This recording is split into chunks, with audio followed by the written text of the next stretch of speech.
কেন্দ্র সরকার কর্তৃক প্রণোদিত হিট অ্যান্ড রান আইনের বিরুদ্ধে একের পর এক পরিবহন শ্রমিক সংগঠনগুলিকে সরব হতে দেখা যাচ্ছে। এবার এই আইন পরিত্যাগের দাবিতে সরব হতে দেখা গেল সিআইটিইউকে। বুধবার সিআইটিইউ রাজ্য অফিস প্রাঙ্গণ থেকে কেন্দ্রীয় সরকারের পরিবহন ক্ষেত্রে শ্রমিকদের বিরুদ্ধে সর্বনাশায়ী নতুন আইন প্রণয়নের প্রতিবাদে মিছিল এবং সাংগঠনিক সভা অনুষ্ঠিত হয়। বুধবার আগরতলার অফিস লেন এলাকা থেকে এক বিক্ষোভ র্যালি শুরু হয় এবং আগরতলা শহর পরিক্রমণ করে পুনরায় ওরিয়েন্ট চৌমুহনীর সামনে এসে এক সভার আয়োজন হয়।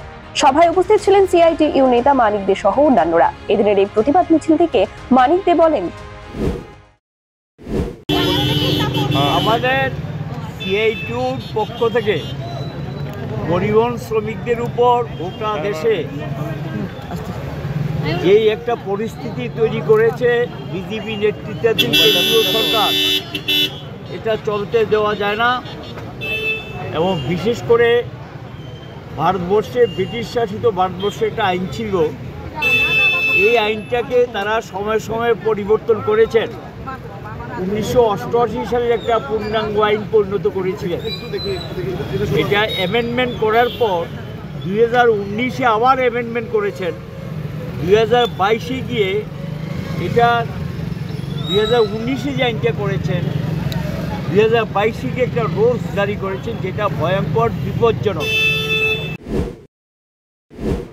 ব্যুরো রিপোর্ট, খবরের প্রতিবাদ।